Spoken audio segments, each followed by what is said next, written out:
ఎంతో అట్టహాసంగా ఆ కోదండ రాముడు తన జన్మస్థానమైన అయోధ్యలో కొలువుదీరాడు.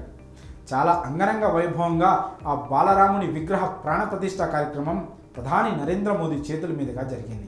ఈ క్రమంలోనే దేశమంతా రామనామంతో మారుమోగిపోయింది. ఇక నిన్నటితో రామమందిర ప్రారంభోత్సవ వేడుకలు ముగిశాయి.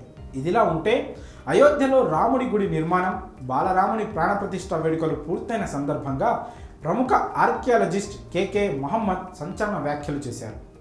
హిందువుల గురించి ఆయన చేసిన వ్యాఖ్యలు ప్రస్తుతం హాట్ టాపిక్గా మారాయి. అయోధ్యలానే మధుర, జ్ఞానవాపి మసీదులను కూడా హిందువులకు ఇచ్చేయాలని సంచలన వ్యాఖ్యలు చేశారు. గతంలో అయోధ్యలో బాబ్రీ మసీదుని హిందువులకు ఇచ్చారని కామెంట్ చేశారు.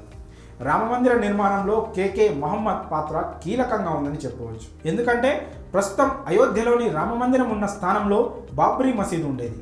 అయితే ఈ బాబ్రీ మసీదును గతంలో కూల్చివేయడంతో దేశవ్యాప్తంగా సంచలనం రేకెత్తించింది. కాగా ఆ స్థలాన్ని తవ్విన భారత పురావస్తు శాఖ బృందంలో 71 ఏళ్ల కేకే మహమ్మద్ కూడా ఒక సభ్యుడు.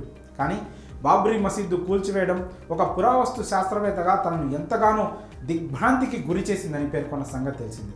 అయితే తాజాగా మొహమ్మద్ జ్ఞానవాపి, మధుర హిందువులకు ఇష్టపూర్వకంగా అప్పగించాలని అభిప్రాయపడ్డారు.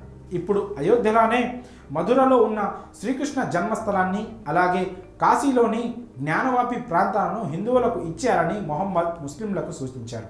అలాగే రాముడు, శివుడు, శ్రీకృష్ణుడి దేవాలయాలు ఉన్న ప్రాంతాలతో హిందువులకు ఎంతో భావోద్వేగాలు ఉంటాయని ఆయన తెలిపారు. ఈ ప్రాంతంలో ముస్లింలకు పెద్దగా సెంటిమెంట్ ఉండదని, అందుకే వాటిని పవిత్ర ప్రాంతాలుగా చూసుకునే హిందువులకు ఇచ్చేయడమే ఈ సమస్యకు పరిష్కారమని కేకే మహమ్మద్ పేర్కొన్నారు.